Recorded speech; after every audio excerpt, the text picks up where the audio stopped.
Welcome muli sa ating Magdalog Channel. Magandang araw po sa inyo. Kamusta na po kayo?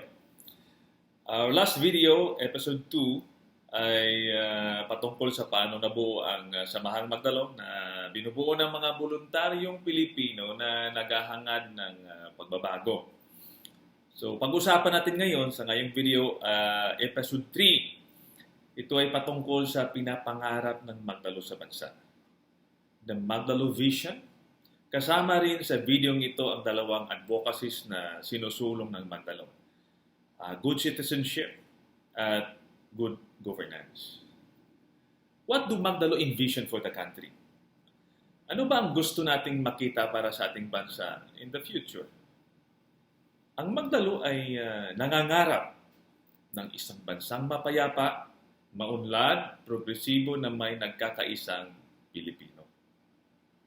Tayo bilang individual o bilang isang pamilya ay may gusto ding marating in the future. So, di ba tinatanong natin ng mga bata na ano ba ang gusto mo maging pagdating ng panahon o pagdating ng araw?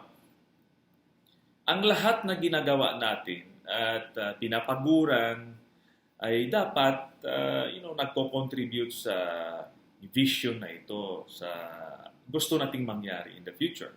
Otherwise, kalat-kalat ang direksyon natin kung di natin alam kung saan tayo pupunta.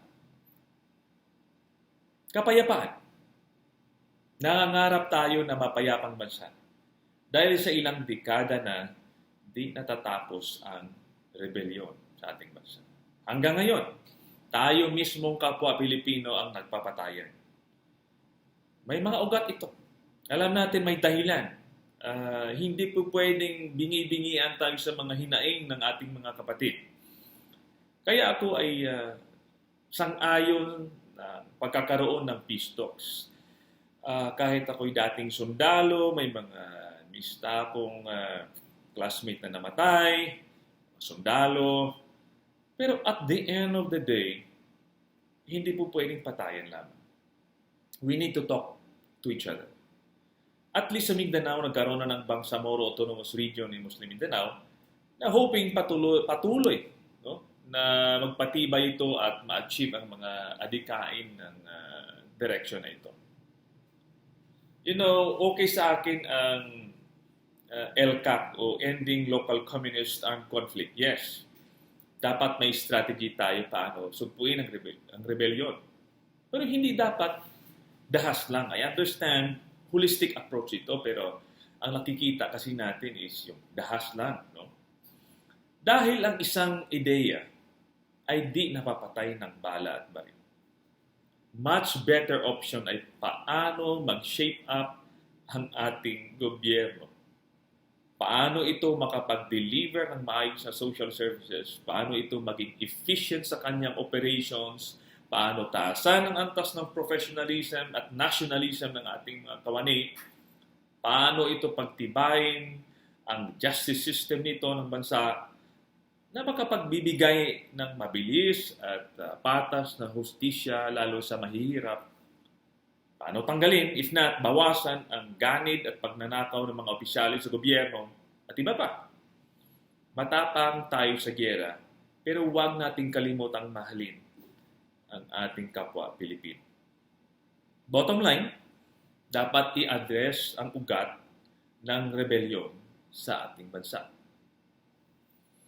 Kaunlaran, kahirapan ang malaking dahilan ng korupsyon sa gobyerno. Hindi lang ito pagnanakaw ng pera sa kaban ng bayan, kundi pagnanakaw din ng oportunidad sa mga maayos at marangal na mamamayang Pilipino na maging lingkod bayan. Ito ay dahil mayayaman na lamang ang may pag-asang manalo sa eleksyon. Alam natin yan. Kahit ako nga, napagsabihan, even from my relatives, na tatakbo ako sa eleksyon, wala akong pera. No? Kung pera ang daan para makapwesto, no? Gagawin nilang negosyo ang pwesto sa gobyerno in the guise of serving the people kung pera-pera lang ang dahilan. Dapat ang namumuno sa bansa ay talagang may maayos na hangarin at may kakahayang patakbuhin ng gobyerno. Leadership matters. Alam niyo, narinig ko ito sa isang kaibigan natin sa Negros Oriental regards to Petit Baldado. Narinig ko sa kanya, leadership matters, although I heard it before, pero narinig ko sa kanya recently. In the history of other nations, they were able to turn around their fate mula kahirapan patungo sa kaunlaran dahil sa mga klase ng leaders na namuno sa kanilang bansa. Ganon din ang kabaligtaran kung paano nalugmok ang ibang bansa dahil yan sa klase ng namumuno o namumuno sa kanila. We cannot discount the role of the people in shaping their country, but leadership in the country is very crucial. Kung saan tayo nila dinadala, paano niya hinuhubog ang mga pag-iisip ng mga tao, paano tayo ini-inspire to hope for the country. We hope that our country will become a favored investment destination para makapaglikha ng maraming opportunities sa trabaho at makapag-contribute ng pag-angat ng ating ekonomiya. Wala ko kasing trabaho, kulang. No? Kahit college graduate ka, kahit board passer ka pa, ang laki ho ng numero ng kakulangan ng trabaho sa ating bansa. Sense of nation, sense of one nation. Ang isang mahalagang aspeto ng isang bansa ay ang pagkakaisa at pagmamahal ng buong mamamayan sa ating bansa. Nagbubuklod-buklod tayo, nagtutulungan tayo para sa isulong ang kapakanan ng kapwa at ng ating bansa, lalo na sa panahon ng emergency, sa panahon ng sakuna, threats at pabubulin ng ibang bansa like China sa West Philippine Sea. However, tila bang hindi pa natin naaabot ang tinatawag nating sense of one nation. Matagal ng rebellion sa bansa, malakas pa rin ang regionalism, kaming mga Bisaya, kaming mga Cebuano, kayo Tagalog, Imperial Manila, kayong mga Ilocano, no? Sabihin din nila kaming mga taga Luzon, taga Mindanao. Kaya makita natin na minsan, I don't know kung minsan o lagi, papanigan pa rin yung abusado at magnanakaw kasi nga, sabihin nila, amin yan, taga-amin yan. Dream natin we can identify with all colors and race sa ating bansa. Kung ano ang issues sa Mindanao, dapat ramdam natin sa taga Luzon at Visayas. Kung ano ang dinadanas ng ating mga kapatid sa Region 5 at Region 8 dahil sa Bagyo, dapat ramdam din natin yan. Ang Yolanda actually na tumama sa Samar Leyte ay nagbigay opportunity o puwang sa atin para kumilos at tumulong sa mga nasalanta. Dapat ganun araw-araw. Hindi yung Bagyo yung araw-araw na nagtutulungan tayo sa ating mga kapatid. So, yun ang gusto nating marating. Isang mapayapa, maunlad, progresibo, at tayo lahat ay nagkakaisa. Alam niyo, isang nagdi-divide sa atin ay ang politika. Kasi ang politika sa ating bansa ay hindi nakabase sa prinsipyo o prinsipyo ng partido. Nakabase kasi sa individual, personal politics. Kung sino nakaupo, winners take all. Doon tayo. I hope mawala ko tayo dyan sa hawak na yan. So mag-proceed tayo sa dalawang advocacies ng Magdalo. Una, yung good citizenship. Sinusulong din ng Magdalo ang good citizenship na kung saan ang isang responsableng mamamayan ay may malasakit sa bayan at may pakialam sa nangyayari sa kanyang paligid.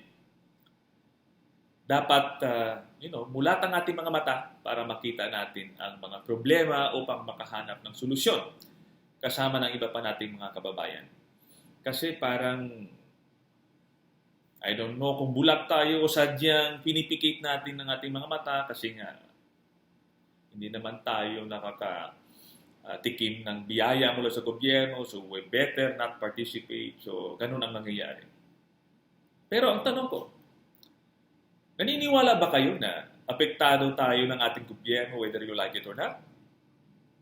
Alam niyo ba na in every aspect of our lives, merong kamay ang gobyerno? So, ang aking example dito ay sa policy. From womb to tomb. No? Mula sa tiyan pa ng ating magulang hanggang libingan. From womb to tomb.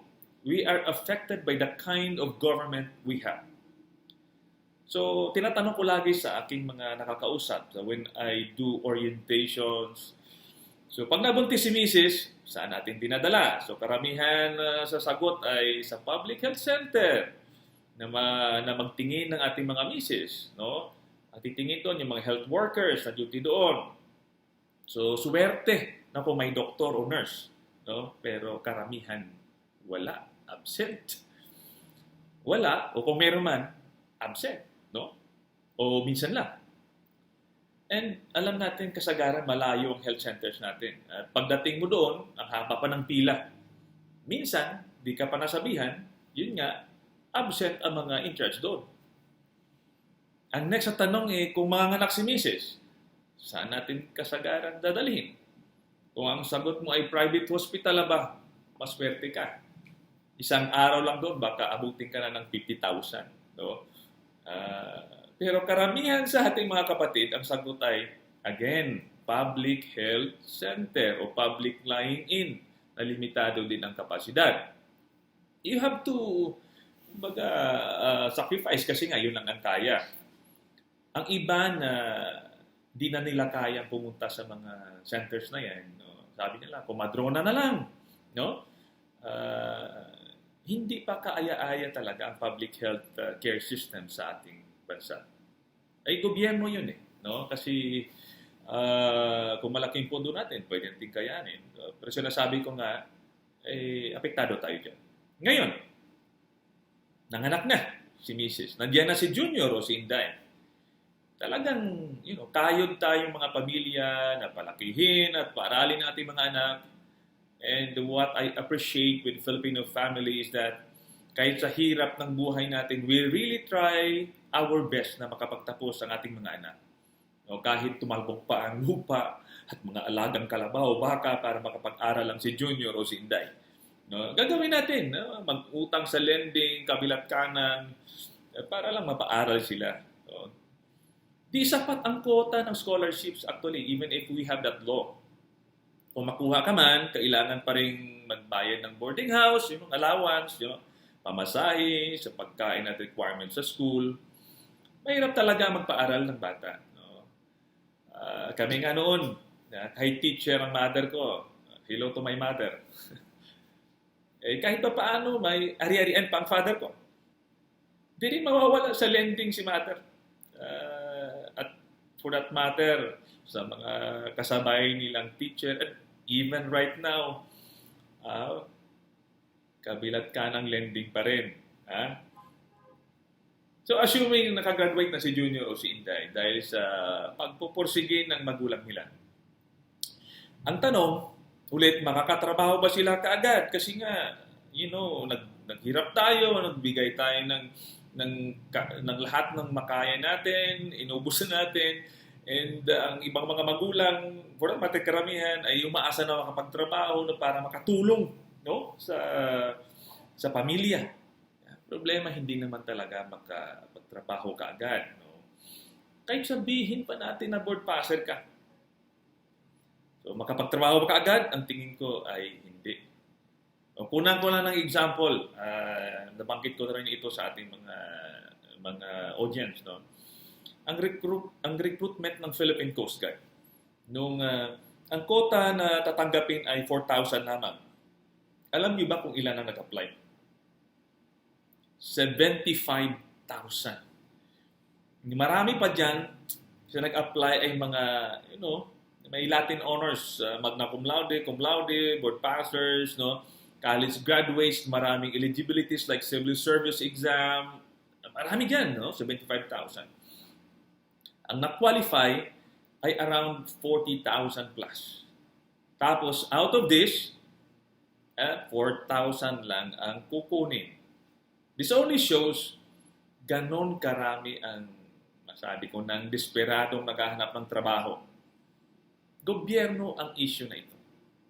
Kasi nga, pag masigla ang ating ekonomiya sa ating bansa, maraming investors ang pumapasok, maraming ding job opportunities, ganon dapat, no? Ngayon, dahil walang masyadong opportunities sa probinsya, pupunta ang anak sa, sa major cities like Manila para maghanap ng trabaho. Sa aming mga Ilonggong tawag namin dyan, pasimpalad. We'll try our luck there, parang gano'n. No? So, titira sa relatives doon, sa Maynila. So, sample lang to, okay? However, isang gabi, nung siya ay naghahanap ng trabaho doon sa Maynila, isang gabi pauwi na siya, no? Sa isang madilim na iskinita na pagkamala ng anak mo na adik o puser, binaril ng pulis. Patay. Kasi timing yon ng war on drugs ni Digong. Thank you ang buhay ng anak mo. And again, that is government. Government policy yon ng panahon ni Digong. No, policy na nakaupong Pangulo. So, ano ang mangyari? So, tumawag ang relative nyo na pinatay ang anak nyo. So, kailangan iuwi ang bangkay ng anak mo. Mahal ang pamasahin yan. No? So, aside from the fact na namatay yung anak nyo, hindi lang yung sayang yung nagastos nyo, kundi talaga nawala yung anak nyo. Isang masaklap yan na pangyayari.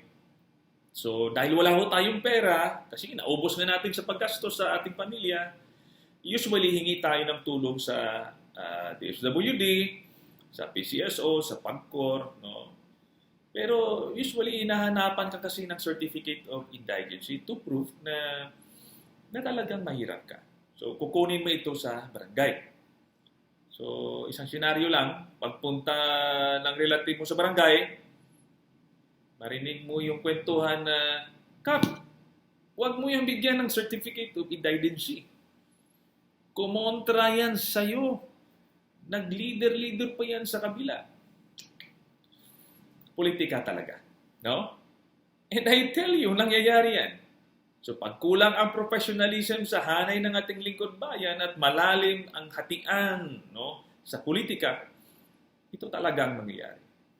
Again, gobyerno yan. So, assuming nagawa ng paraan at nakapagpadala ka ng pera, ng hiram sa lending, maraming lending na ngayon sa ating bansa, no? Napasakay mo sa barko at naiuwi sa probinsya. So, for example, dito sa amin sa Negros, so ang barko ay dadaong sa pier sa Bacolod. So, anong gagawin mo kasi kami dito sa Sipalay, 3 to 4 hours pa ang layo mula sa Bacolod. So, kailangan mo talaga maghanap ng sasakyan para makuha ang bangkay ng anak mo sa pier, no? So, anong gagawin mo? Kasi wala kang pera, manghirap ka sa bayan. Manghiram ka sa munisipyo ng ambulansya. No? I'm not saying that is happening here. It's just an example. Okay? Narinig mo ulit ang salitang, Mayor, kumalaban sa atin yan. Huwag mong pahiramin. Talagang, ano ang maiisip mo? Talagang, grabe ang frustration, no, ng serbisyo na dapat ibigay natin sa ating mga kapatid. No? Ililibing mo na lang yung anak mo, biktima ka pa ng klase ng gobyerno. I'm just trying to say na in every step of the way or in every aspect of your life, apektado ka ng klaseng na ng gobyerno mo. Since gano'n ang sitwasyon, mas mabuti pang makialam ka sa buhay ng ating gobyerno. At nagsisimula yan sa pagbubukas ng iyong mga mata at makialam.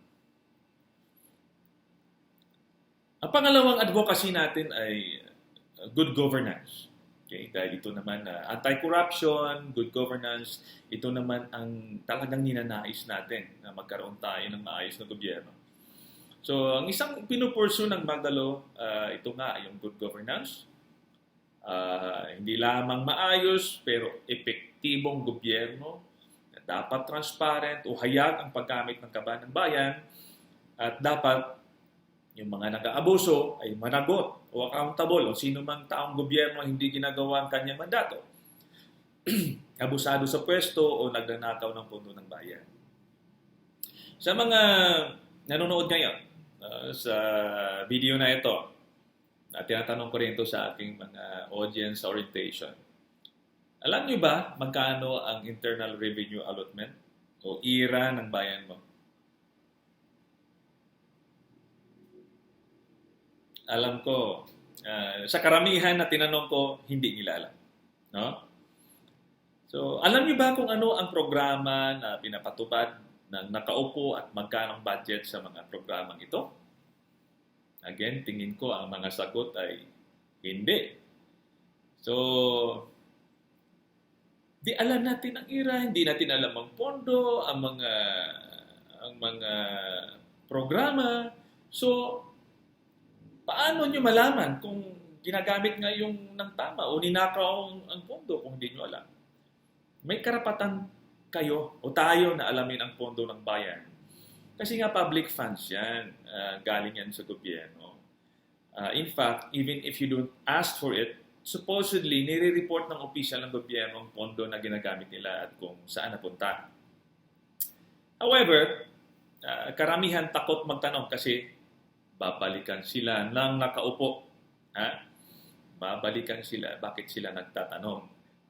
That's the reality. And hindi rin natin masisi ang ating mga kapatid na ordinaryong mamamayan. Kasi nga, hirap na nga sa buhay, ipitin ka pa eh. Kaya nga, the more na tumataas ang antas ng buhay ng ating mga mamamayan, tumataas din yung antas ng kanilang pag-iisip. Pero, kung hindi masatisfy yung basic needs pala, paano pa sila maka-proceed sa sunod na step na ma-appreciate nila ang kanilang social and political rights.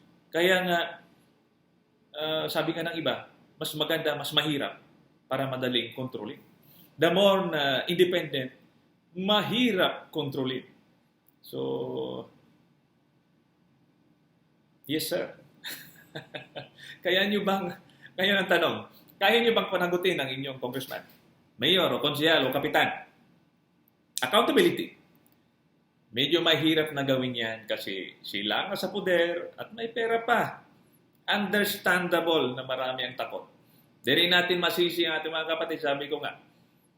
Pero ang tanong, kailan ba tayo kikilos? That's a challenge actually. Pero sabihin ko na kaya natin sila mapanagot. Kaya kahit hindi ka gumalaw na magsisigaw sa daan o magtatanong, sa simpleng pamamaraan, mapapanagot nyo sila. Tuwing kailan? Tuwing ano? Tuwing elections. Pagtingin natin na ang mga nakaupo ay di ginagawa ang trabaho, sila ay abusado, magnanakaw sa pwesto, edi wag nating iboto. Bawiin mo ang mandato na binigay mo sa kanila. Ang problema lang, parang hindi naman ata tumitingin ang tao dyan. Ano tinitingnan? Ang kulay ng pera. May naririnig pa nga ako eh. Di bali na daw magnanakaw basta makatikim tayo. Ha? Di na bali kawatan basta makatilaw ba ta? Naging magnanakaw na rin ang utak natin. No? Medyo meron din akong napanood sa news na ang sabi ay di bali nang magnanakaw basta gwapo. Patay tayo niya. Kaya ang pagbabago talaga dapat magsimula sa ating mga sarili. Pagbabago ng pananaw at pagbabago ng kaugalian. Di naman natin sinasabi na pasanin natin ang problema ng mundo o problema ng bansa. Yun lamang mga bagay na kaya natin araw-araw na solusyonan. Katulad example, pagsagawa ng brigada eskwela para makatulong sa ating mga teachers, sa estudyante, tree planting sa kalbo nating kabundukan. Pagtulong sa lokal na gobyerno tuwing piyesta at kung ano pang mga activities. Maliliit na mga bagay, no? Training kasi yan. Mahirap tayo yung sumisigaw na marumi ang gobyerno. Sabi nga natin kanina, ikaw nga, hindi mo malinis yung bakuran mo. That's empowerment. May kakayahan tayong magbago ng mga bagay sa buhay natin. So simulan muna natin sa maliliit na bagay. No? Habang tayo tumatagal, tumitibay ang ating paniniwala, lumalakas ang ating koordinasyon sa isa't isa, ang simpleng bagay, magawa natin ang paraan. Okay? Meron nga isang kasabihan, no?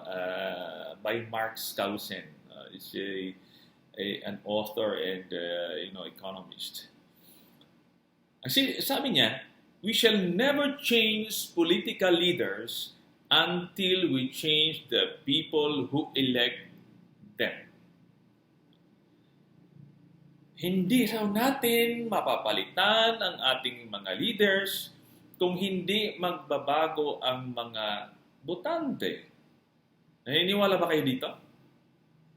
Totoo ba to? Kung ano man ang mga values ng ating mga leaders na tinalaga natin sa pwesto, it reflects of who we are.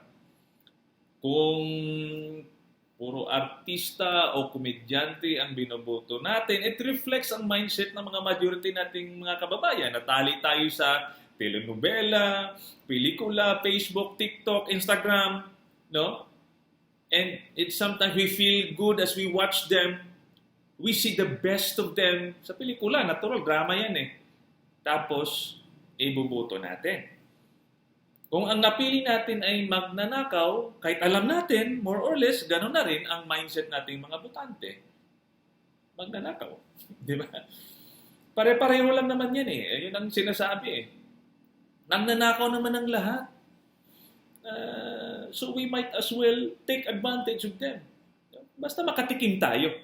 But we are actually tolerating the system. Parte tayo ng problema dyan. So, if we want to see things that we have not seen, let us do things that we have not done before. Kung gusto nating makita ang mga bagay na hindi pa natin nakita, simulan na natin gawin ng mga bagay na hindi pa natin nagawa before. So, maraming salamat sa inyo at magandang araw. Mabuhay kayo. God bless.